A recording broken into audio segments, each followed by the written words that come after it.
Antarctica is the least explored land on our planet. Unlike the North Pole, there is a full continent below the miles of ice, larger than all of Europe.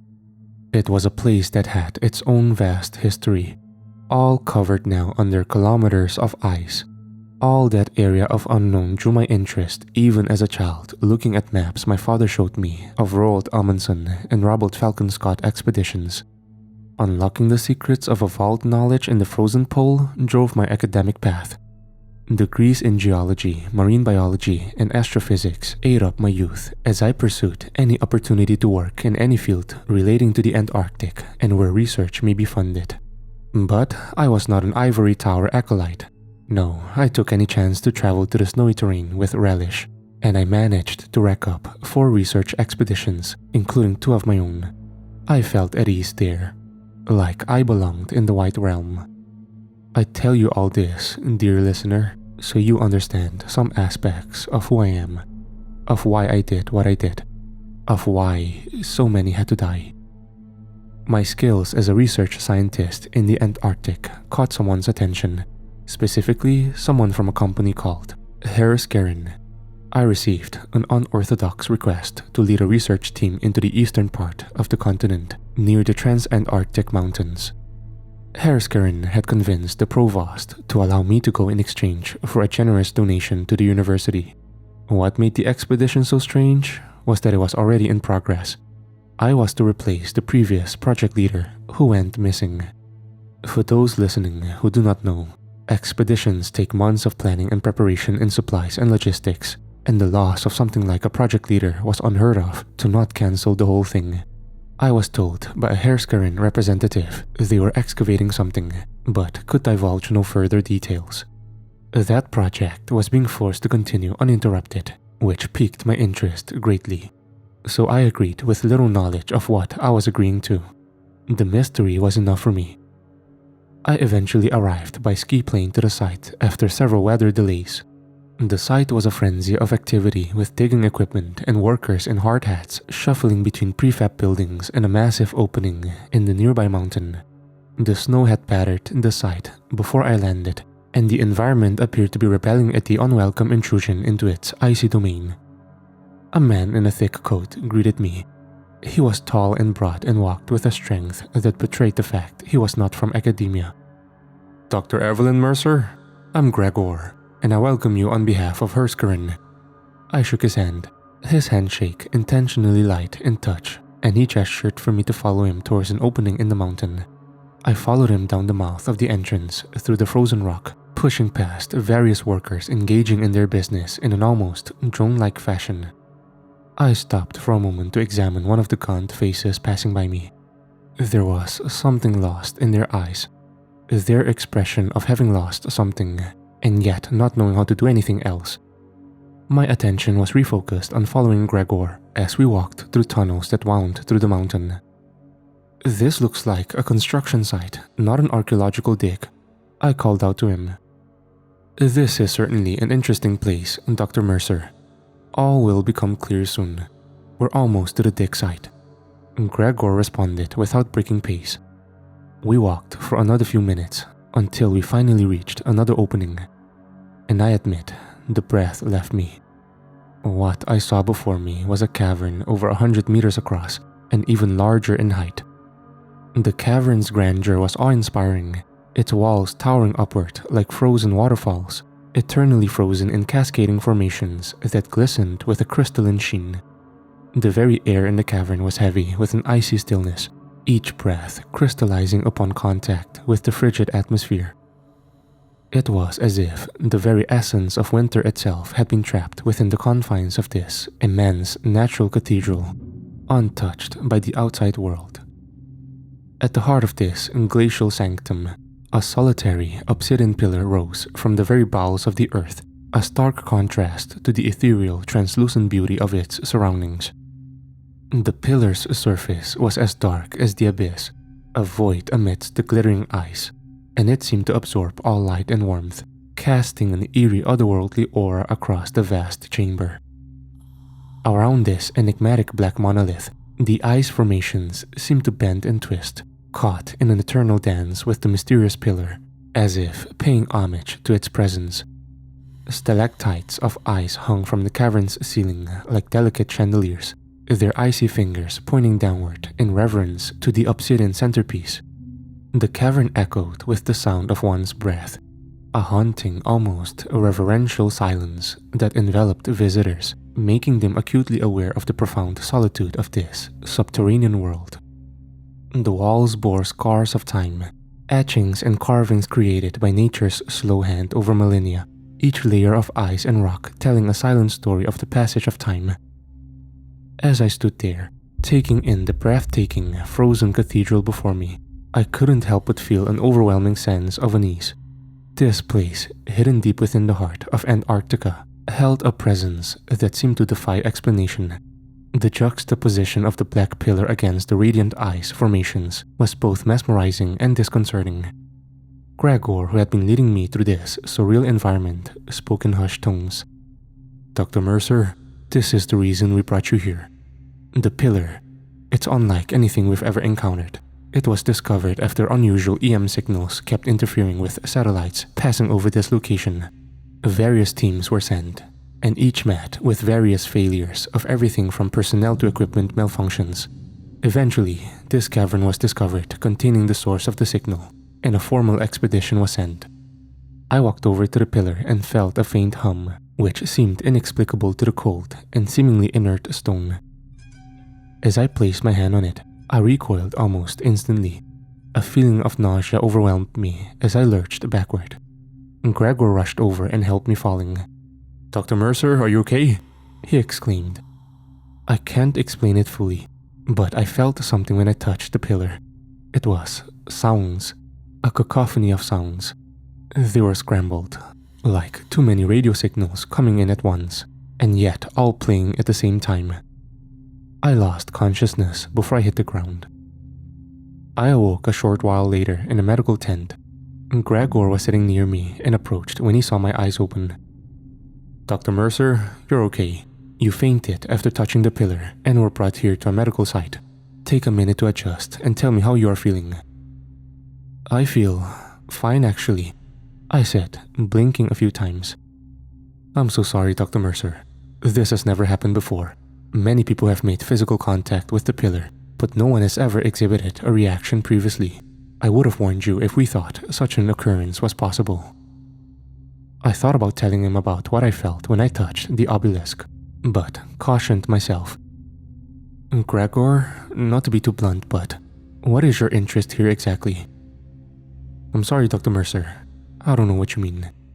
I laid back in the medical bed and stared upwards. "You mentioned satellites being disrupted. As far as I know, Herskeren doesn't own and launch satellites, but governments do. I'm guessing you're here to represent some country's interests in this discovery, no? But that can be right, since the Antarctica Treaty specifically forbids any military presence on the continent, right?" Gregor paused for a moment before standing up and heading towards the tent exit. "All I can say is I'm here to monitor the safety and security of the site, nothing more or less. Please rest up, Dr. Mercer. There is much to do, and we will need your assistance in that endeavor." He gave a nod, then left, leaving the cold chill of Antarctic air flooding into the tent before the seal reclosed. The icy air hit my lungs, and instead of discomfort, I felt refreshed. As so often I did when here, as I lay in bed, I thought of the sounds, the voices if I were to put a label on it. What I heard was nonsensical. Perhaps it was signals being bounced from the atmosphere back down here? Maybe this obelisk was some kind of receiver? I shook my head to no one. No, it felt like something was reaching out, like something wanted out. These days were a blur to me as I worked nearly around the clock on establishing just what it was. I was even excavating, so I started by looking through what I had to work with. The previous project director, Dr. Khan, who had gone missing and was quite a distinguished scientist, put my resume to shame and made it clear I was a backup choice for this task. I spent almost 2 days alone going through his scattered work in his tent. The man appeared to be losing his grip the longer the notes went on in time.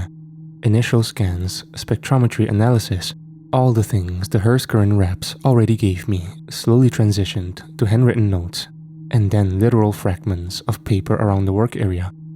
A scientist of his caliber should never have been so professionally sloppy with their work, and yet here it was, scattered in front of me. I do not say the man was losing his grip lightly, as Dr. Khan's notes near the end referenced scientifically absurd terms like antediluvian about the obelisk. He would note repeatedly the object was impossibly old, far beyond any geological or anthropological explanation would allow for, citing erroneous radiological dating. After exhausting what I could find in Dr. Khan's tent, I made my new home the cavern containing the obelisk. Gregor was my silent shadow, always watching me, but rarely speaking or commenting on my work unless I asked him a question. He was vague and enigmatic, and I did not trust him knowing he was likely reporting on my every move. I took a different approach than my predecessor, and instead of focusing on just the obelisk itself, I took to examining the room it was in. The cavern around it was majestic and completely illogical to all knowledge of how mountains and glaciers form. While there can be caverns, tectonics and other geological movements should have shattered this place long ago, and yet here it was. My first real breakthrough was getting a ground scan. Initial radar imaging was fairly in line with the surroundings, and it seems likely Dr. Khan dismissed it to focus on other aspects. I had a suspicion the ambient EM radiation the obelisk was giving off might be interfering, so I ordered a scan with the best ground-penetrating radar Esquire could offer, and it was so much more than I could have expected. The obelisk was just the top of a massive structure beneath it, descending through more than 2 kilometers of ice to the earth below, and it appeared perhaps even further. It simply wasn't possible. Run the scan again, I called out, exasperated to the tech, helping me draw the attention of Gregor. What's going on, Dr. Mercer? I ignored him initially, as the scan was returning the same results. This isn't possible. He placed a hand on my shoulder as I turned to him. These scans say there's something unimaginably large beneath us. What do you mean? I pulled Gregor over to the scanner and tried to explain the various color coding. You can see it here, gesturing with my finger. All this is a structure of some kind beneath us right now. It goes on for kilometers. The man remained silent for a few moments before responding. And it's not more rock. We are in a mountain after all. I shook my head violently back and forth. No, look again. This structure, of which this obelisk is just the top, would fit 3 or more of the Burj Khalifa stacked on top of one another. This is not a natural formation. I'll have to defer to your expertise, Dr. Mercer. If you are correct, then we need to understand what is underneath us. I turned back to the scan results. What aren't you telling me, Gregor? How could this go unnoticed? I'm hiding nothing, Dr. Mercer. It would be of no benefit to hide anything from you. Something snapped a bit inside me. Then tell me what happened to Dr. Khan. How does one just disappear? Gregor gestured for the assistant tech and a few others to go get some food, leaving the 2 of us alone in the ice chamber. Dr. Khan began to behave erratically. I imagine you noticed similar declines in his work through the records. Why? I cannot say, but he began to not eat, to not sleep, and his work declined. We tried to remove him from the project, for his good, but before we could do anything, he ran into the tunnels here. We searched for days, and have been searching since, but we never found him or his remains. You didn't think this was worth mentioning to me? Gregor cocked his head as if confused. A scientist as brilliant as Dr. Khan always had a bit of eccentricity. I tried to keep him focused, and when it was clear he needed a break for his health, he ran away. This information wasn't what I would consider pertinent to your task, though I offer it freely now. Don't do that. Don't put some benevolence to what is going on here, I snarled back. And what is going on? We have a find unlike any other, and you just uncovered yet another layer to this mystery. Please tell me you are okay to continue working. I eyed Gregor up for a while before responding. Yes, I'm sorry. This is all just a lot. Gregor nodded in agreement back. Indeed. Please, Dr. Mercer, go get some rest now. We can explore this discovery further tomorrow. No, I'm fine. I need to go over these scans more. Gregor looked me up and down. Alright, but if I need to enforce rest, I will. I ignored him and went back to the radar scans. The structure below appeared to be of the same material the obelisk was, and it too was distorting a clear picture of EM emissions. I couldn't help but wonder who or what would build such a thing in a place like this. Days turned into weeks as I continued my exploration, and during that time my sense of unease deepened. The workers who roamed the site, digging and cataloging all the logistics of the expedition, seemed to be gradually losing themselves in their tasks, their expressions growing vacant as though their very souls were being absorbed by the obsidian enigma. They toiled tirelessly, oblivious to the harsh conditions and their well-being, as if the obelisk held some inexplicable power over them. I too felt a toll. I began to experience disturbing dreams, vivid and unsettling, filled with images of ancient civilizations and cosmic forces beyond human comprehension. In these dreams, the obelisk was a conduit to otherworldly realms, a bridge between the stars and the earth. I awoke each morning with a sense of foreboding. As I delved deeper into the mysteries of the obelisk, I started to notice subtle changes in the cavern itself. The stalactites and ice formations began to shift, their delicate chandeliers twisting and contorting as if they were alive. Gregor constantly nagged at me to rest, but I ignored him. The work was too important, too all-consuming. The structure beneath the rock refused to give up its mysteries. The ice was just too thick to cut through, and the path of any teams exploring the various tunnel corridors always returned in confused failure. One way appeared open, only to seemingly be closed the next time. Other team reported hearing voices calling to them only for flat rock and dead ends to greet them. One night, as I stood before the obelisk taking readings, I felt a pull, an irresistible urge to make contact with the black pillar once more. I glanced around like a frightened child to see Gregor was nowhere nearby. I was confused, for he was ever my shadow, and I swore he was just there. But I was alone. The ice chamber seemed to reverberate from the hum of the obelisk. I reached out, my hand trembling, and as my fingers made contact with the obsidian surface, I was transported into a realm of pure darkness. In that abyss, I heard the cacophony of voices once more, but this time they were clearer, more distinct. Or were they? They spoke of ancient civilizations, of beings from beyond the stars, and of a power that could reshape the very fabric of reality. It was as if the obelisk itself was a repository of cosmic knowledge, a key to unlocking the secrets of the universe, open to me and me alone, if I would just. And then I was walking along a rocky alien world.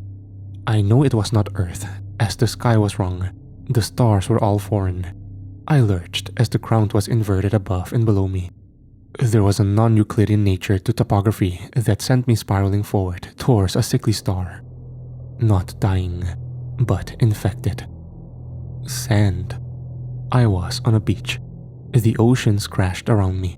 These were not gentle waves, but violent primordial towers of water that crashed kilometers ahead of me. The sky was scorched as lightning clashed with fury above. I looked behind to see volcanoes that reached the heavens, belching fire and ash. I tried to walk forward, but the ground was too hot, the air too choked with carbon dioxide and methane to sustain me. I saw over the chaos to see a ziggurat jutting upward. It was the black stone of the obelisk, but there was a light shining brightly at the top. It was emitting energy through the atmosphere out into space. I tried to move, to breathe, and instead, I died there on the sand. My breath reached me as my hand was pulled away. Gregor had slammed into me, sending me flying across the frozen floor. "What the hell are you doing, Dr. Mercer?" I struggled to gain any composure. I don't. Where am I? You were standing there convulsing. I had to help you. What in God's name would possess you to touch the pillar again? My mind was fuzzy. I didn't know how to respond. I can't say. The obelisk. It just called to me. Gregor stood over me. The man was imposing, but something brutal was present in him. "Dr. Mercer, you are the only one who keeps calling it an obelisk. Why? I grabbed my head in pain. I don't. The obelisk. It. What? We'll talk later. Let's get you to the med tent for now. Gregor reluctantly sighed and picked me off the frozen ground. I spent the next few days in the med tent with every test under the sun run on me, but I was in perfect health. Gregor watched me even closer than before, sitting nearby either as a comfort or a jailer, I couldn't tell. He told me he recommended to Esquire that I be removed from the project, but the clean bill from the doctor persuaded them to keep me for now. I wonder if they just wanted to observe what was happening to me further like a lab rat. What I saw from touching the obelisk replayed repeatedly in my head. It couldn't be real, I rationalized. It was a dream, a hallucination from overworking. But I couldn't shake it. I thought again and again about telling someone what I had experienced. But something always stopped me. Something inside told me to keep it a secret, for what I had learned was for myself only. I was eventually allowed to return to my work, but there was now thick fencing around the obelisk to prevent any more similar accidents, as Gregor put it. As days turned into weeks, my obsession with the obelisk deepened. I couldn't shake the feeling that there was more to discover hidden within the depths of the icy cavern. The dreamlike visions I had experienced after touching the pillar continued to haunt me, and I couldn't let go of the overwhelming need to uncover their meaning. I became increasingly isolated from the rest of the research team. Gregor kept a watchful eye on me, but I could sense his growing unease. He was no longer just a Esquire representative. He was a fellow prisoner of the enigma that had taken hold of us all. The workers in the expedition had become mere automatons, driven by an unseen force, their vacant expressions a testament to their surrender to the obelisk. One night, as I delved deeper into my research, I made a decision that would change everything. I couldn't resist the urge to confront the obelisk once more, to seek answers from the mysterious entity that seemed to call out to me. The pull was undeniable, a magnetic force drawing me towards the obsidian obelisk. I touched the obelisk, and the world around me dissolved once again into darkness. This time, the visions were clearer, and I could understand the voices that echoed in the abyss. They spoke of a primordial evil, an eldritch force that had been imprisoned within the obelisk for eons. It hungered for release, craving a conduit to escape its icy prison. It promised knowledge and power beyond human comprehension. As the visions unfolded, I saw the ancient civilizations that had worshipped the eldritch entity, conducting horrifying rituals and sacrifices to appease it. I saw the rise and fall of empires, all under the shadow of the Black Pillar. The primordial land of Antarctica sundered and enslaved to its will, and I saw the cataclysmic events that had led to the entity's entrapment, sealed away by those who had glimpsed the horrors it could unleash. I felt an overwhelming sense of dread, as if the very essence of this malevolent being had seeped into my soul. It sought a vessel, a willing host, and it had chosen me. The voices in the vision whispered to me, promising that I could be the key to its release, that I could wield its terrible power. I was torn between terror and fascination, knowing that I held the fate of the world in my hands. The visions ended, and I was back in the cold, dimly lit chamber, my hand still resting against the obelisk. Gregor's voice pierced through the fog in my mind. "Dr. Mercer, are you alright? What happened?" I withdrew my hand from the obsidian surface and turned to Gregor. I saw it. I saw what was inside this thing. It wants out." Gregor's eyes widened with a mixture of fear and curiosity. "It?" I hesitated for a moment, wrestling with the temptation to keep the knowledge to myself. But deep down, I knew there was something fundamentally wrong with what we were exploring, and I needed help. I saw something in there, something from before any comprehension of time. I began. "It has been imprisoned for eons, and it wants to escape. It promised me power and knowledge, but I know it's a trap. We need to destroy this thing before it's too late." Gregor nodded, his face grim. I've suspected something was terribly wrong here, but I didn't know the extent of it. Esquire has been far too eager to force this project to continue, despite so many setbacks and accidents. We can't let this continue. We need a plan. We began to devise a strategy to destroy the obelisk using mining explosives to sever the connection between it and whatever was inside that had ensnared us all. But the more we delved into our plan, the more we realized the magnitude of the challenge. The obelisk's power was immense, and it had subtly manipulated the minds of the workers, making them fiercely protective of the obelisk. As we prepared to rig the chamber with explosives, the workers began to grow agitated. They sensed our intentions, and their once vacant eyes now burned with an unnatural fervor. They formed a human barricade around the obelisk, determined to protect it at all costs with their very lives. The situation grew tense as we faced off against the workers, knowing that we had to carry out our plan to prevent the prison from being unleashed upon the world. No words of Gregor or I could move the thrall-like loyalty they held towards the obsidian object. I did not think myself to be a killer, but I was ready to end many lives then and there. This is the sin I confess here. As we prepared to set off the explosives, to end this madness, a bone-chilling howl filled the chamber. The very walls seemed to tremble as the pillars screeched with sickly green energy, knocking Gregor and me to the ground. It was as if the obelisk itself had come to life, a shadowy form writhing and contorting, defying the laws of reality, which desperately rebelled at keeping it contained. As the eldritch power began to manifest in the chamber, the workers fell to their knees, their wills completely dominated by the ancient malevolence giving supplication to the entity inside. It was with the chaos of the room I realized I had lost the detonator in the energy blast. I scrambled to find it, but the enthralled workers had grabbed it, and they had grabbed Gregor. The man fought like a lion, but was overwhelmed by the hands of the enthralled workers pulling him down. I couldn't hear him over the cacophony of the noise in the echoing ice chamber, but I saw him mouth the word "run" as he produced the detonator in his hand. Staring at the scene one last time, I ran as fast as my legs would carry me, darting through the tunnel as I heard, then felt the impact of the blast wave connect with me. I heard an impossibly inhuman howl as the cave system collapsed around me. By luck, I made it to the edge of the entrance as the last of the rocks crashed behind me. The work site outside was empty, save for me. All the workers had been caught in the thrall of the obelisk and disappeared underneath the icy rock. I am alone now in the barren desert of snow.